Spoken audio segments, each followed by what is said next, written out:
Babes, who else wants one of my special homemade brownies? I will have one.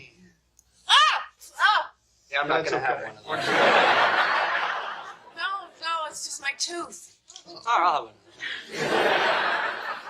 So what's the matter? You need a dentist? I've got a good one. Oh, thanks, I have a good one too. I can't see him. See, that is the problem with invisible dentists. Why? Why can't you go to him? Because every time I go to the dentist, somebody dies. That is so weird, because every time I go to the dentist, I look down the hygienist's blouse. Baby, what? What? Yeah. First it was my Aunt Mary, and then there was John, my mailman, and then my cowboy friend Albino Bob. And all of these people actually died? Yes, while I was in the chair. That's why I take such good care of my teeth now, you know? It's not about oral hygiene. I floss to save lives.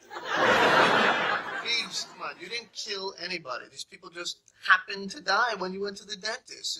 It's just a coincidence. Well, tell that to them. Oh, you can't. They're dead.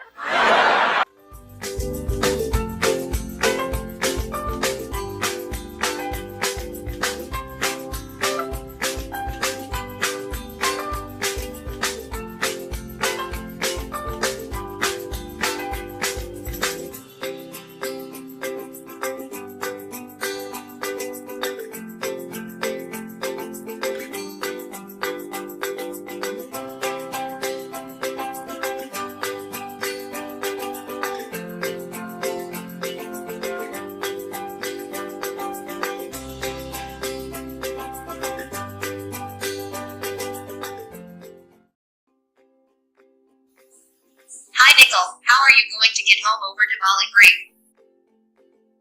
Hello, Pooja. I'm going to drive home. That will be a lot safer than flying. Why do you think so? When I was flying back to school, the pilot came on the intercom and told us that the plane was having engine trouble. I looked out the window and I saw smoke billowing out of the engine nearest me. We had to make an emergency landing and there were fire trucks everywhere. I was lucky I didn't die. I'm never flying again. But you are much more likely to get injured or killed driving than flying. I don't buy that. You should have seen the smoke pouring out of that engine. I'm never getting on one of those death traps again.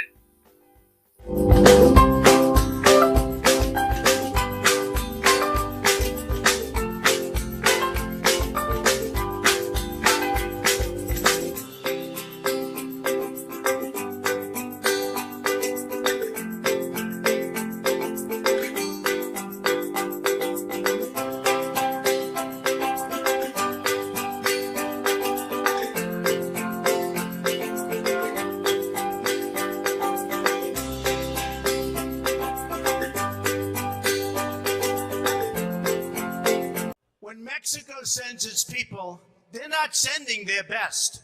They're not sending you. They're not sending you. They're sending people that have lots of problems, and they're bringing those problems with us. They're bringing drugs, they're bringing crime, they're rapists, and some, I assume, are good people.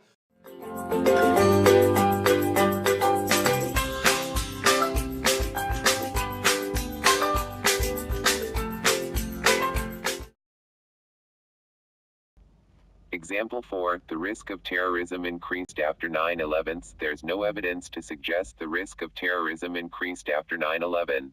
In fact, U.S. State Department figures published in 2004 show terrorism at its lowest level in 35 years.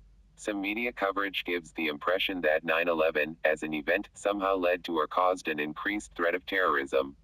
Example 5, we have had 4 days of temperatures that were 100 degrees or more. Global warming is getting dramatically worse. Example 6, Pam wants to buy a new vacuum cleaner. Her friend Margot tells her not to buy brand X because she bought that one and it didn't last a month until it just stopped running. Pam says she will definitely not buy brand X. We humans evaluate the soundness of arguments, in part, in terms of the ease of imagining their elements. If the elements are especially vivid, we're more likely to process the argument heuristically, rather than systematically or analytically. When we do, logical errors are more likely.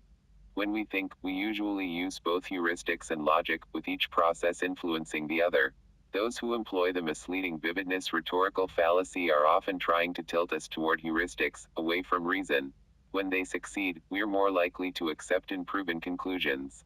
This phenomenon explains, in part, why advertisers use celebrity endorsers.